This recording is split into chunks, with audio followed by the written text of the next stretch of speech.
S, ಕರಾವಳಿಯ ಇತಿಹಾಸ ಪ್ರಸಿದ್ಧ ದೇವಸ್ಥಾನ ಬಪ್ಪನಾಡು ದುರ್ಗಾ ಪರಮೇಶ್ವರಿಯ ರಥೋತ್ಸವದ ವೇಳೆ ಒಂದು ಅವಘಡ ನಡೆದಿರುವಂಥದ್ದು. ರಥದ ಮೇಲ್ಭಾಗ ಕೆಳಗಡೆ ಉರುಳಿಬಿದ್ದ ಪರಿಣಾಮ ಅದೃಷ್ಟವಶಾತ್ ಯಾರಿಗೂ ಕೂಡ ಗಾಯಗಳಾಗಲಿಲ್ಲ, ಯಾವುದೇ ರೀತಿಯಾದಂಥ ಅನಾಹುತಗಳಾಗಲಿಲ್ಲ. ಆದರೆ ಒಂದು ಕೆಳಗಡೆ ಬಿದ್ದಿರುವಂಥದ್ದು ಕಾರಣದಿಂದ ಒಂದಷ್ಟು ಭಕ್ತ ವಲಯದಲ್ಲಿ ಆತಂಕಗಳಿದೆ. ಇನ್ನು ಈ ಬಗ್ಗೆ ಮಾತನಾಡೋದಕ್ಕೆ ಒಂದು ಸ್ಥಳೀಯರಿದ್ದಾರೆ, ಅವ್ರ ಜೊತೆ ಕೂಡ ನಾನು ಮಾತಾಡ್ತೀನಿ. ಸರ್, ಈಗ ನಿನ್ನೆ ಘಟನೆ ಏನಾಯಿತು, ನಿಮಗೆ ತಿಳಿದಂತೆ ಏನೆಲ್ಲ ಇದಾಗಿದೆ, ಹೇಗಾಗಿದೆ? ನಿನ್ನೆ ಈ ಘಟನೆ ನಡೆಯುವಾಗ ನಾವೇನು ಪ್ರತ್ಯಕ್ಷ ಆಗಿರಲಿಲ್ಲ. ನಮಗೆ ಬೆಳಿಗ್ಗೆ ಗೊತ್ತಾಗಿರುವಂಥದ್ದು. ಬೆಳಿಗ್ಗಿನ ಇಷ್ಟೊತ್ತಿನವರೆಗೆ ನಾವು ಸಹಿಸಲಾರ ದುಃಖದಲ್ಲಿದ್ದೇವೆ ನಾವು. ಯಾಕಂತ ಹೇಳಿದರೆ ರಥೋತ್ಸವದ ವೇಳೆ ಈ ಥರ ಆಗುವಂಥ ಅವಕಾಶ ತುಂಬ ಕಡಿಮೆ ಇತ್ತು ನಿನ್ನೆ. ಯಾಕೆ ಆಯ್ತು ಅಂತೇಳಿ ನಮ್ಗೆ ಗೊತ್ತಾಗೋದಿಲ್ಲ. ಅವಕಾಶ ತುಂಬ ಕಡಿಮೆ ಇತ್ತು. ಯಾಕೆ ಅಂತ ಹೇಳಿದರೆ ದೊಡ್ಡ ಮಳೆಗಾಳಿ, ಕಳೆದ ವರ್ಷ ಮಳೆ ಇತ್ತು, ಗಾಳಿ ಇತ್ತು, ತೊಂದರೆ ಇತ್ತು. ನೆಲ ಒಣಗಿರಲಿಲ್ಲ. ಕಳೆದ ವರ್ಷ ತೇವಾಂಶ ಇತ್ತು, ಕೆಸರಿತ್ತು. ಈ ವರ್ಷ ಎಲ್ಲ ಚೆನ್ನಾಗಿತ್ತು. ಅದು ಯಾಕೆ ಹಾಗೆ ಆಯಿತು ಅದು ನಮ್ಗೆ ಹೇಳಿ ಸಾಧ್ಯ ಆಗೋದಿಲ್ಲ. ಅದು ಯಾರ ಅಚಾತುರ್ಯ? ಒಬ್ಬರು ನಮ್ಮ ಅರಸರು ಹೇಳಿದರು, ಅದೇನಾರು ಅದು ಮಾಡುವ, ಅದೊಂದು ಯಾರು ತಪ್ಪಲ್ಲ, ಯಾರಿಗೆ ಗೊತ್ತಿಲ್ಲ. ಅಲ್ಲಿ ಯಾವುದೊಂದು ಭಾಗ, ರಥದ ಒಂದು ಭಾಗ ಅದು ಇದಾಗಿತ್ತು, ಯಾವುದು ಅಂತ ಹೇಳ್ತಾರೆ ಅದಕ್ಕೆ, ಹೌದು, ಮೆದುವಾಗಿ ಹೋಗಿತ್ತು, ಅದು ಹಳತಾಗಿತ್ತು ತುಂಬ. ಅದರ ಜವಾಬ್ದಾರಿ ಯಾರಿಗೆ ಸ್ವಾಮಿ? ಅದನ್ನು ರಥವನ್ನು ಕಳೆದ ವರ್ಷ ಆದಮೇಲೆ ಪುನಃ ರಿಪೇರಿ ಮಾಡಿದ್ದಾರೆ. ಎಷ್ಟೋ ಲಕ್ಷ ರೂಪಾಯಿ ಖರ್ಚು ಮಾಡಿ ರಿಪೇರಿ ಮಾಡಿದ್ದಾರೆ. ಆ ಸಂದರ್ಭದಲ್ಲಿ ರಿಪೇರಿ ಆಗಬೇಕಿತ್ತಲ್ಲ, ಅದನ್ನು ಯಾಕೆ ನೋಡಲಿಲ್ಲ? ಅದನ್ನು ನೋಡಿ ಆಡಳಿತ ಮಂಡಳಿ ಕೆಲಸ ಅಲ್ಲ. ಆಡಳಿತ ಮಂಡಳಿಗೆ ಸ್ವಲ್ಪ ಗಮನ ಕೊಟ್ಟು ಅದಕ್ಕೆ ಸಂಬಂಧಪಟ್ಟ ಗೊತ್ತಿದ್ದವ್ರನ್ನ ಕರೆಸಿ ವಿಮರ್ಶೆ ಮಾಡ್ಬೋದಿತ್ತಲ್ಲ, ಅಲ್ಲಿ ತಿಳ್ಕೊಳ್ಬೋದು. ಯಾಕಂದರೆ ಸಣ್ಣ ವಿಚಾರ ಅಲ್ಲ ಇದು. ಇದೊಂದು ದೊಡ್ಡ ಇತಿಹಾಸ ಪ್ರಸಿದ್ಧವಾದ ಕ್ಷೇತ್ರದ ಬಪ್ಪನಾಡು ಅಂದರೆ ಇತಿಹಾಸ ಪ್ರಸಿದ್ಧ ಕ್ಷೇತ್ರ. ಅದು ಇಲ್ಲಿನ ರಥೋತ್ಸವದಲ್ಲಿ ನಿರಂತರವಾಗಿ ಆಗುತ್ತಿರೋದು ಯಾಕೆ? ಇದೊಂದು ಪ್ರಶ್ನೆ, ಯಕ್ಷ ಪ್ರಶ್ನೆ ಇದು ನಮಗೆ. ಕಳೆದ ವರ್ಷ ಹಾಗೆ ಆಯಿತು. ಒಂದು ಕಾರನ್ನು ಮಗಿಸಿ ಹಾಕಿಬಿಟ್ರು, ಕೊನೆಗೆ ಬೇಕಾದಷ್ಟು ತೊಂದರೆ ಆಯಿತು. ಈ ವರ್ಷ ಪುನಃ ಹಾಗೆ ಆಯಿತು. ಏನೋ ಸಣ್ಣ ಸಣ್ಣ ಗಾಗಳಿಂದ ಏನೋ ಸ್ವಲ್ಪ ಜನ ಪಾರಾಗಿರ್ಬೋದು. ಆದರೆ ಇದು ಸರಿಯಾ? ಇದು ಆದದ್ದು ಸರಿಯಾ?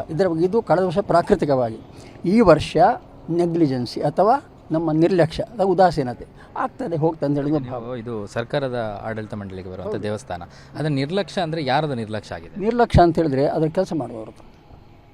ರಥ ಕಟ್ಟಲಿಕ್ಕೆ ಒಂದು ವರ್ಗ ಉಂಟು. ಆ ವರ್ಗ ಅವರೇ ಬಂದು ಅದನ್ನು ಕಟ್ಟಬೇಕು.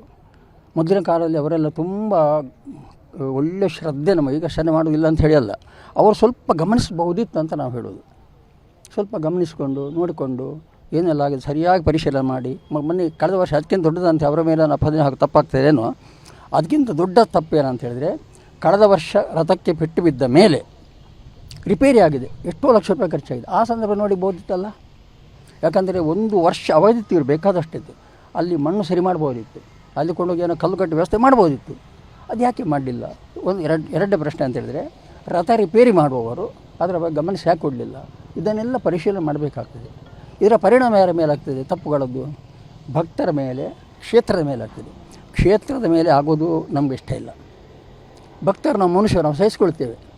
ಆದರೆ ಇದರಲ್ಲಿ ಏನು, ಇದರ ಅಂತರಂಗ ಏನು, ಅಮ್ಮನ ಇಚ್ಛೆ ಏನುಂಟು ನಮ್ಗೆ ಗೊತ್ತಾಗ್ತಾ ಇಲ್ಲ. ಸರಿ, ರಥದ ಇತಿಹಾಸ ಏನು, ಎಷ್ಟು ವರ್ಷಗಳ ಕಾಲ ಆಗಿರ್ಬೋದು ಮತ್ತು ಅದಕ್ಕೆ ಏನಾದರೂ ಹಿನ್ನೆಲೆಗಳಿದೆ?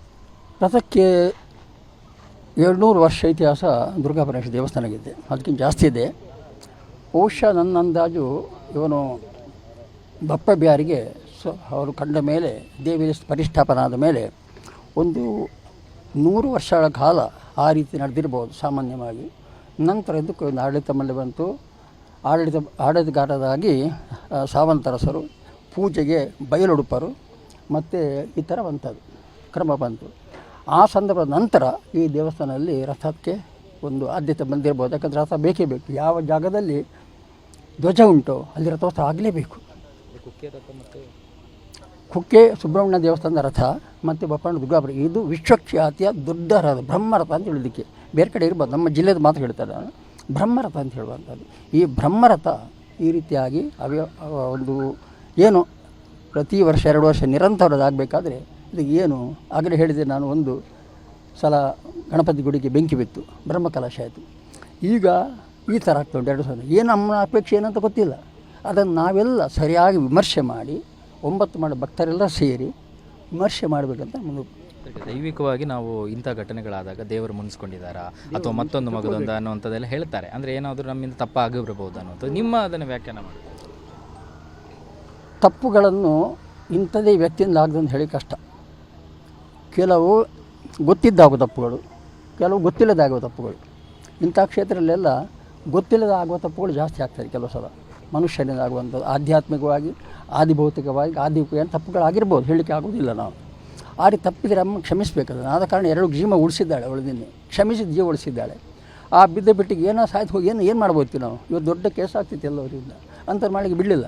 ಅದನ್ನು ವಿಮರ್ಶೆ ಮಾಡಿ ಸೂಕ್ತವಾಗಿ ದೈವಜ್ಞರಿಂದ, ಶಾಸ್ತ್ರಜ್ಞರಿಂದ, ವೈದಿಕರಿಂದ ಎಲ್ಲ ವಿಮರ್ಶೆ ಮಾಡಿ 9 ಮಾಡೇ ಒಂದು ಸಭೆ ಕರೆದು ತೀರ್ಮಾನ ಮಾಡಬೇಕಂತ ನಮ್ಮದು ಆಗ್ರಹ ಇದೆ. ಇದಕ್ಕೇನು ಸರ್ ಈಗ ಪರಿಹಾರ, ಮುಂದೆ ಏನು ಮಾಡಬೇಕು? ಪರಿಹಾರ ಏನಿಲ್ಲ, ಅದು ಯಾಕೆ ಹಾಗಾಯಿತು ಅದನ್ನು ತಿಳ್ಕೊಳ್ಬೇಕು. ಅದನ್ನು ತಿಳ್ಕೊಳ್ಬೇಕಾದ್ರೆ ಒಳ್ಳೆಯ ದೇವಜ್ಞ ಅಂದರೆ ಪ್ರಶ್ನೆ ಚಿಂತನೆ ಮಾಡುವವರು, ಅವರ ಹತ್ರ ಒಂದು ವಿಮರ್ಶೆ ಮಾಡಿದರೆ ಒಳ್ಳೆಯದು. ಆದರೆ ಅದೆಲ್ಲದಕ್ಕಿಂತ ಮೊದಲು ಒಂದು ದೊಡ್ಡ ಸಭೆ ಕರಿಬೇಕು, ಎಲ್ಲರಿಗೂ ಅದು ಪಾರದರ್ಶಕವಾಗಿರಬೇಕು. ಏನು ಒಬ್ಬೊಬ್ಬರು ಒಂದೊಂದು ಥರ ಹೇಳ್ತಿದ್ದಾರೆ ಈಗ, ಹಾಗೆ ಆಗಬಾರ್ದು. ಒಬ್ಬರು ಒಂದು ಹೇಳ್ತಾರೆ, ಮತ್ತೊಂದು ಥರ ಹೇಳ್ತಾರೆ, ಇವರ ತಪ್ಪ ಇವರ ತಪ್ಪ ಅವರ ಮೇಲೆ ಹಾಕ್ತಾರೆ, ಇವರ ಮೇಲೆ ಅದರ ಬದಲು ಪಾರದರ್ಶಕವಾಗಿರಲಿ. ಆಗ ದೇವಸ್ಥಾನಕ್ಕೂ ಹೆಸರುಂಟು, ನಮ್ಮಂಥ ಭಕ್ತರಿಗೆ ಒಂದು ಸಂತೋಷ ಆಗ್ತದೆ, ಎಲ್ಲ ನಾವು ನೋಡಬೇಕಲ್ಲ. ಆ ರೀತಿ ನಮ್ಮ ಚಿಂತನೆ. ಇದಿಷ್ಟು ಭಕ್ತರ ಮಾತು. ಕ್ಯಾಮ್ರಾ ಪರ್ಸನ್ ಅಶೋಕ್ ಜೊತೆ ಭರತ್ರಾಜ್, ಏಷ್ಯಾನೆಟ್ ಸುವರ್ಣ ನ್ಯೂಸ್, ಮಂಗಳೂರು.